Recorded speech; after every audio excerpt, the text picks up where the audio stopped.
Hola, ¿cómo estáis? Espero que estéis muy bien. Bienvenidos a vuestro canal Espiritualidad Práctica. Hoy estudiaremos cuál fue el año y el mes del nacimiento de Jesús. Evidentemente no fue el día 25 de diciembre del año 1 de nuestra era. Veremos también, en base a la fecha de nacimiento de Jesús, cuándo es posible que inicie la semana 70 de Daniel. Y por último veremos ¿por qué no coinciden las genealogías de Jesús dadas en el Evangelio de Mateo y en el Evangelio de Lucas? ¿Se contradice la Biblia? Por supuesto que no. Empecemos con el año de nacimiento de Jesús. Jesús no nació el año 1 de nuestra era. Primeramente, decir que el sistema de datación antes de Cristo y después de Cristo fue creado en el siglo VI por Dionisio el Exiguo y contiene errores históricos. El historiador Josefo dejó escrito que Herodes el Grande murió poco después de un eclipse lunar. Este eclipse ocurrió en marzo del año 4 a.C. Herodes murió pocas semanas después de este eclipse de marzo, antes de la Pascua. Así pues, Jesús tuvo que haber nacido en el año 5 al 7, ya que Herodes mandó matar a todos los niños varones de Belén de hasta 2 años de edad, ya que estimó que Jesús tendría 2 años de edad en ese momento en el que los 3 sabios de Oriente preguntaron por el nacimiento de Jesús a Herodes en Jerusalén. Afortunadamente, el ángel de Dios ya le había dicho a José que huyera a Egipto con María y el niño. En Egipto pasaron unos meses o quizás un año, no se sabe, y después murió Herodes en el año 4 a.C. Por consiguiente, Jesús no pudo haber nacido en el año 1 de nuestra era, sino entre el 5 y el 7 antes de nuestra era.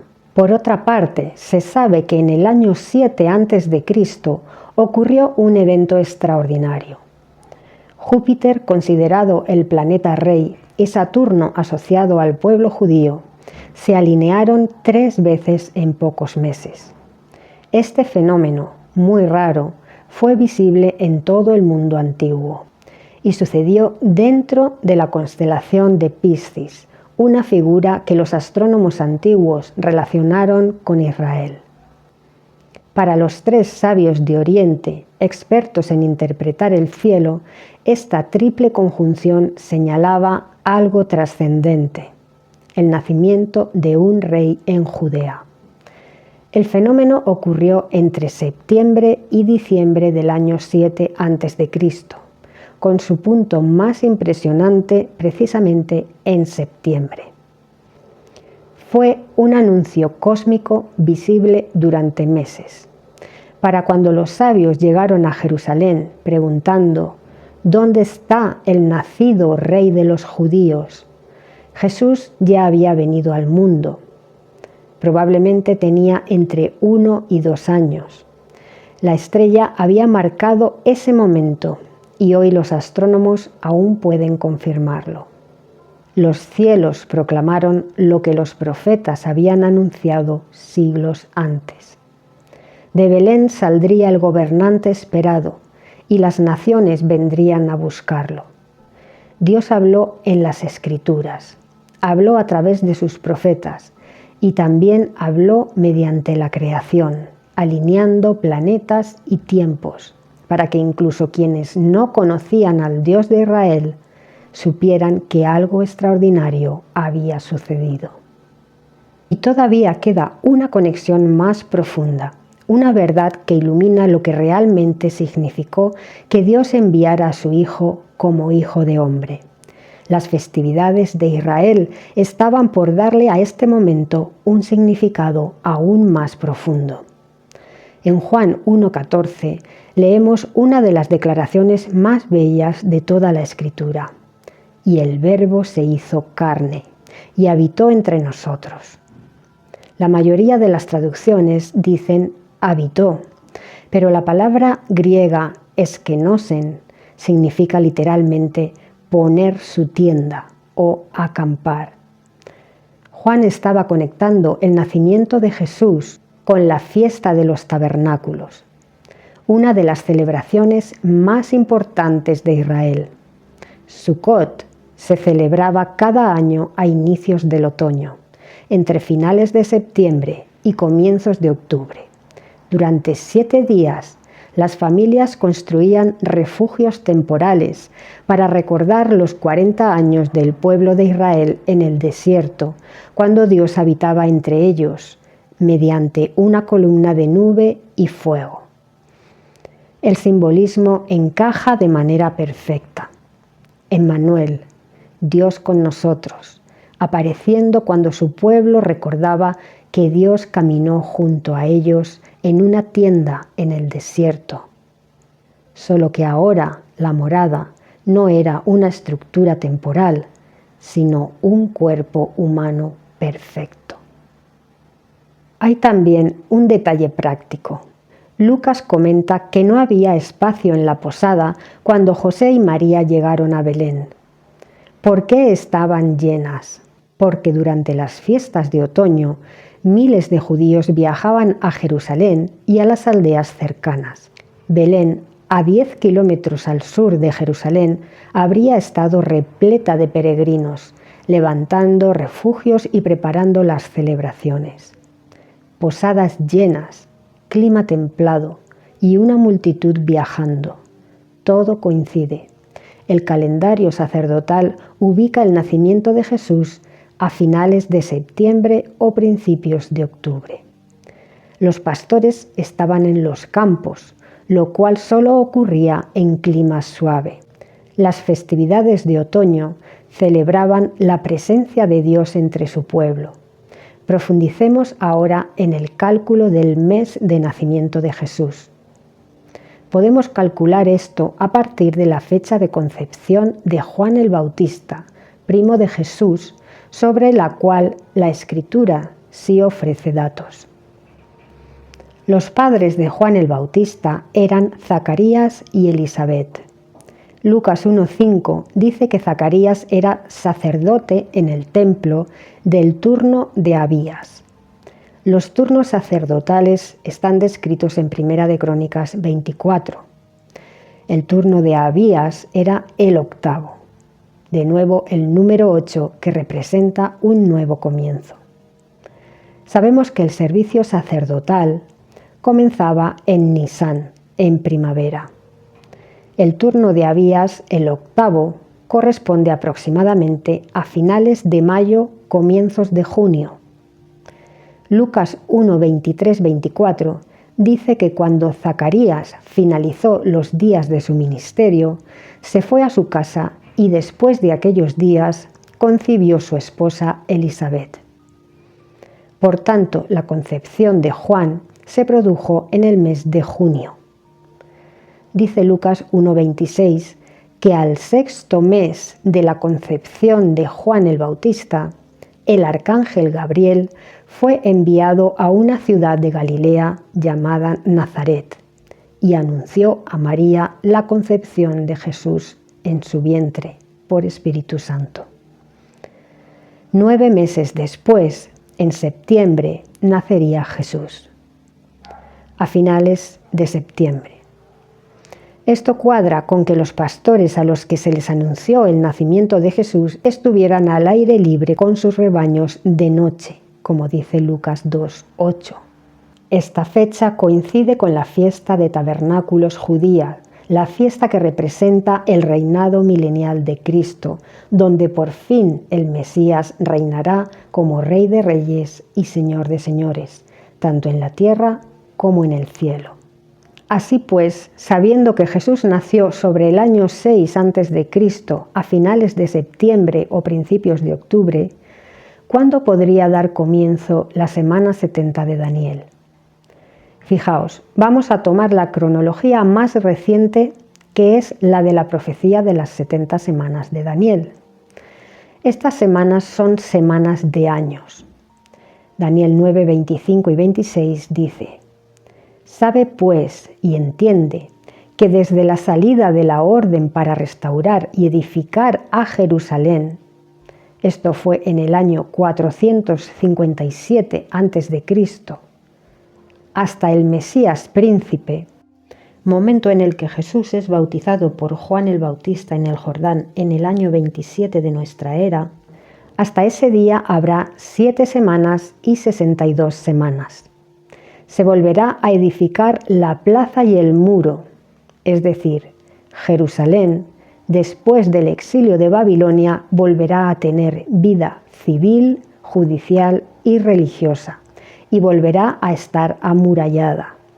Por eso dice, desde la salida de la orden para restaurar Jerusalén. Esa restauración plena de Jerusalén se logró con la orden de Artajerjes I a Esdras en el año 457 a.C. Sigue diciendo el versículo 26, y después de las 62 semanas, hemos dicho que eran 7 semanas y 62 semanas, en total 69, se quitará la vida al Mesías con nada para sí. 5 días después de la entrada triunfal en Jerusalén, se quitó la vida al Mesías sin nada para sí. Él nunca tuvo posesiones materiales, ni casa propia, ni siquiera la cueva donde lo enterraron era de su propiedad. Pertenecía a José de Arimatea, miembro del Sanedrín y discípulo de Jesús en secreto. Entonces, vemos cómo exactamente en la semana 69 profetizada por Daniel fue manifestado el Mesías al ser bautizado con agua y con Espíritu Santo. Muestra de ello fue la paloma que descendió sobre él y el mensaje del propio Dios que habló diciendo: «Este es mi Hijo, el amado, a quien he aprobado». Si esto sucedió en el año 27 después de Cristo, y suponiendo, solo es una suposición, tuvieran que pasar 2000 años exactos desde ese momento, desde la manifestación de Cristo hasta la manifestación del Anticristo, la semana 70 de Daniel y por tanto la manifestación y el gobierno del Anticristo comenzaría en 2027. Pero no tiene por qué transcurrir un periodo exacto de 2000 años desde el inicio de la semana 70 de Daniel en la antigüedad en su primer cumplimiento hasta el inicio de la semana 70 de Daniel en el futuro en su segundo cumplimiento. Volviendo a la genealogía de Jesús, en el libro de Mateo las genealogías están estructuradas en grupos de 14 generaciones, desde Abraham, la promesa, hasta David, 14 generaciones. Desde David, la raíz de Judá, al exilio, 14 generaciones. Y desde el exilio al Mesías Rey, 14 generaciones. Desde la esclavitud a causa del pecado en el exilio a Babilonia hasta la liberación del pecado que nos trae el Mesías. Esto no es casualidad, es un códice secreto. ¿Sabéis cuál es el valor numérico del nombre de David? 14. Mateo enfatiza que Jesús es el hijo de David, el rey prometido a Israel. Jesús muere en Pascua el 14 de Nisán. El cordero pascual se sacrificaba ese mismo día, en la primera luna llena de primavera, cuando la intensa luz de la luna llena de primavera iluminaba la oscuridad de la noche. 14 es 7 más 7, 2 veces 7, 2 veces lo completo y lo perfecto. Cristo es Rey en el cielo y en la tierra. El Mesías fue crucificado, como dice el profeta Daniel, a la mitad de la semana, un miércoles. Leamos esto en Daniel 9:27. Y por una semana confirmará el pacto con muchos. Esta semana es tanto semana de años como semana de días. La semana de años comienza cuando Jesús es bautizado en el Jordán. Y a la mitad de la semana, a los 3 años y medio de su ministerio, Le es quitada la vida con nada para sí. Se le deja actuar a Cristo y al anticristo al mismo tiempo, 3 años y medio. Con su muerte hizo cesar el sacrificio y la ofrenda. Abolió los sacrificios animales en el templo y hasta el templo quedó destruido para que dejaran de hacerse más sacrificios porque ya no tenían sentido. También Jesús murió a la mitad de la semana de días.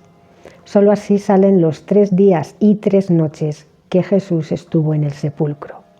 El miércoles 14 de Nisán fue crucificado y su cuerpo bajado de la cruz y sepultado justo antes de un gran sabbat, día de descanso, que caía en jueves. Esa fue la primera noche en el sepulcro, la del jueves. El viernes fue un día intermedio en el que las mujeres fueron a comprar las especias y aceites para preparar el cuerpo de Jesús.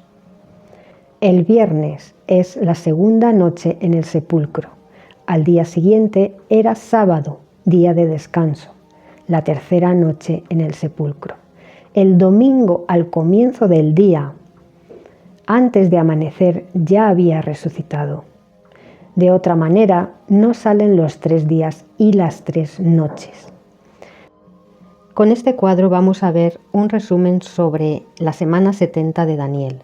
Como dijimos, es una semana de años que se cumplió en la época de Cristo y que se cumplirá de nuevo en un futuro con el anticristo como protagonista.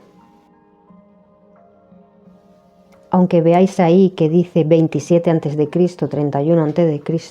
y 34 a.C., es incorrecto, es después de Cristo. Si tomamos en cuenta que Jesús nació en el año 6 a.C.,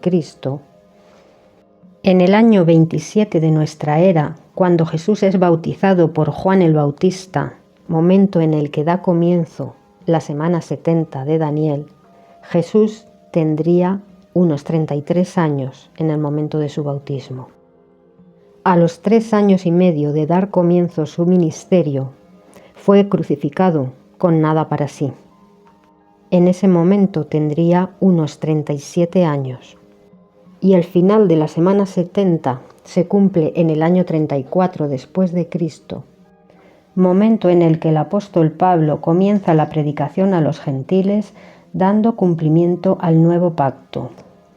Volviendo a la genealogía de Jesús, Mateo expone la línea genealógica desde Abraham, pasando por el rey David, y a través de su hijo Salomón llega a José, padre legítimo de Jesús. Pero hay un dato curioso en esta lista.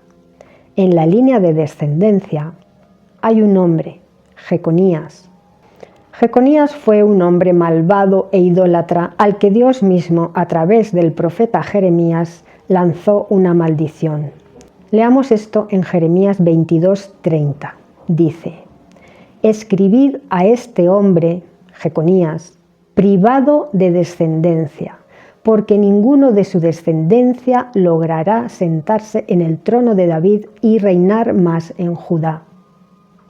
Jeconías sí tuvo hijos, pero ninguno gobernó como rey davídico. Mateo incluye a Jeconías en la línea de descendencia de Jesús por parte de padre, pero José no es el padre biológico de Jesús, solo es el padre legal, no de sangre, ya que la concepción de María fue a través del Espíritu Santo. Si José hubiese sido el padre biológico de Jesús, la maldición de Jeconías hubiese impedido al Mesías reinar como rey davídico, pero no fue así. Lucas nos muestra la línea genealógica por parte de madre, también descendiente de David, pero no por la línea de Salomón, sino por la línea de Natán, otro hijo del rey David, con lo cual la maldición de no poder heredar el trono de David no afecta a la línea biológica de Jesús, línea de sangre por parte de madre.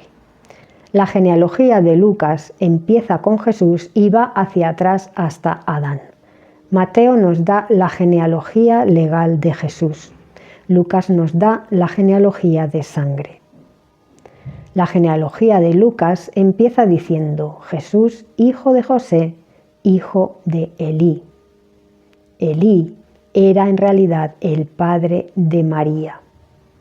Al casarse con María, José se convirtió legalmente en el hijo de Elí. En la genealogía de Mateo, en Mateo 1:16 dice: Jacob llegó a ser padre de José, el esposo de María, de la cual nació Jesús, a quien se llama Cristo, dejando claro que la descendencia de parte de José es legal, por estar casado con María, de la cual nació Jesús. Así pues, la línea de Salomón recibió la maldición de Jeconías, pero la línea de Natán, es decir, la de María, no la recibió. Por tanto, las dos genealogías no se contradicen. Lucas dice José, hijo de Elí, por estar casado con María. Mateo dice Jacob engendró a José, porque sí era su padre biológico. En resumen, Jesús nació a finales de septiembre o principios de octubre del año 5 a 7 a.C., durante las fiestas de Sucot o tabernáculos. Hermanos, el año que viene se celebran elecciones en Israel.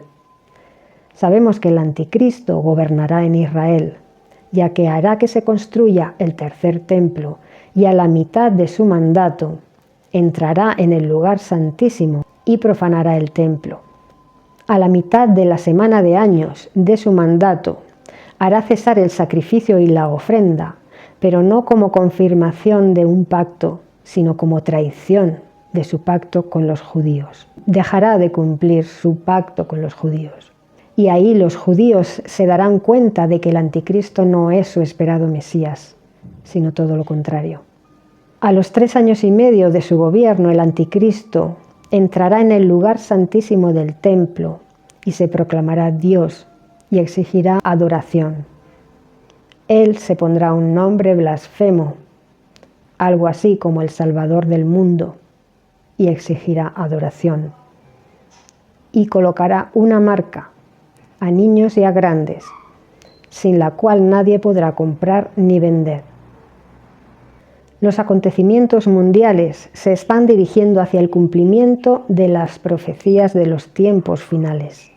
Y recordad, el día y la hora de la segunda venida de nuestro Señor Jesucristo, nadie lo sabe ni se puede calcular. No lo saben ni los ángeles en el cielo, ni siquiera el Hijo, sino solo el Padre. Hasta aquí el vídeo de hoy. Espero que os haya resultado de utilidad la información. Nos vemos en un próximo vídeo. Gracias por escuchar la palabra inspirada. Un abrazo.